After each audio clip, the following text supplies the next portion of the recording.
Hi, everybody. Welcome to the podcast of the Journal of Lesbian Studies. I'm Ella Benagai, editor-in-chief of the Journal of Lesbian Studies and a psychology professor at California State University, Fullerton.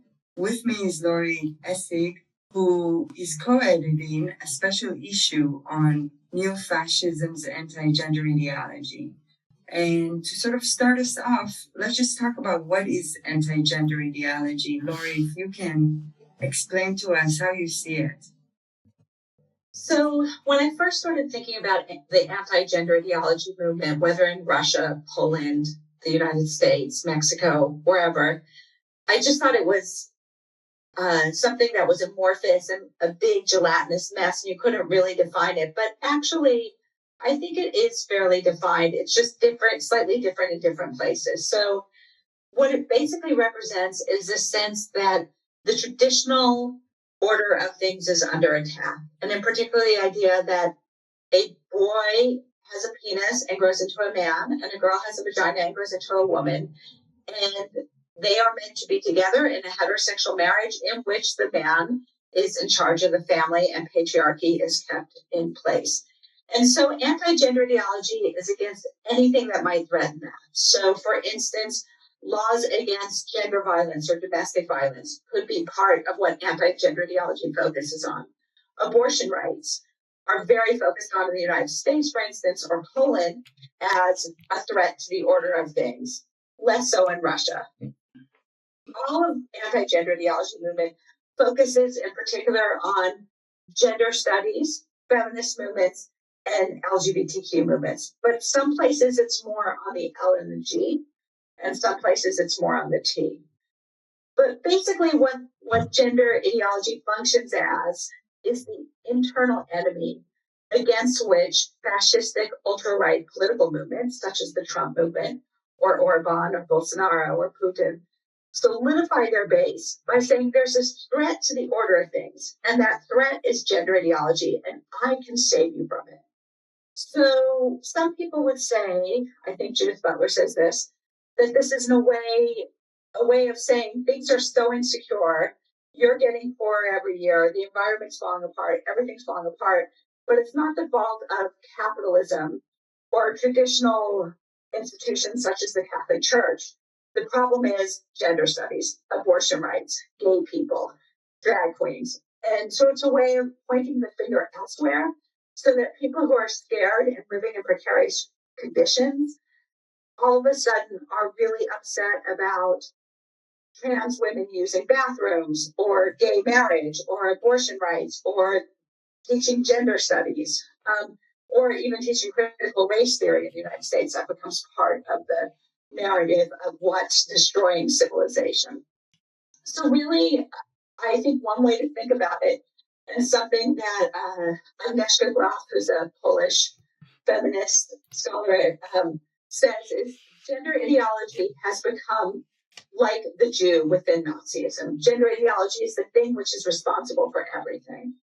But that thing is a little amorphous, a little gelatinous, but we know that it represents basically rights for women and LGBTQ people, and probably racial minorities as well. It's kind of all stuck in there. So some of it sounds very religious, like Protestant ideology. Men should serve God, women should serve men. Everything is determined by biology and and sometimes it's associated with just not so much religion, but politics. Politics that they reject globalization. Yeah, that's a really good point. And I think it's because the anti-gender ideology movement excuse me, starts in the Catholic Church. It starts in 1996. It's a response to some of the UN women's rights propositions, including the idea that we might have laws against discrimination against lesbians or laws against gender violence.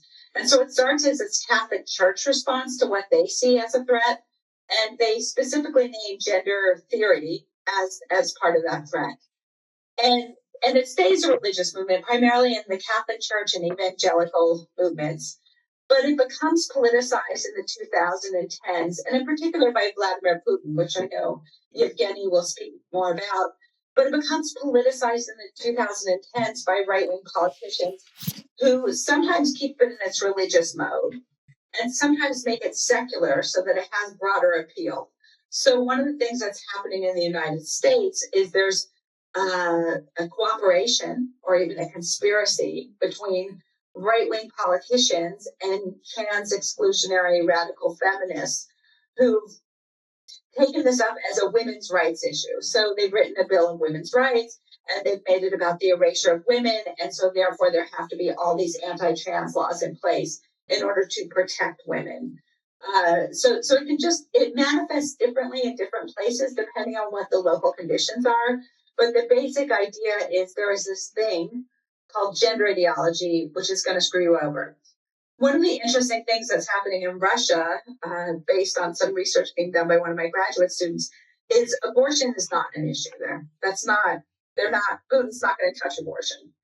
LGBTQ rights, totally different. That's where he's really made his base solidify around. And I know Evgeny can talk more about that. So it really depends on the local circumstances and what the particular right-wing movement is trying to achieve in that particular space.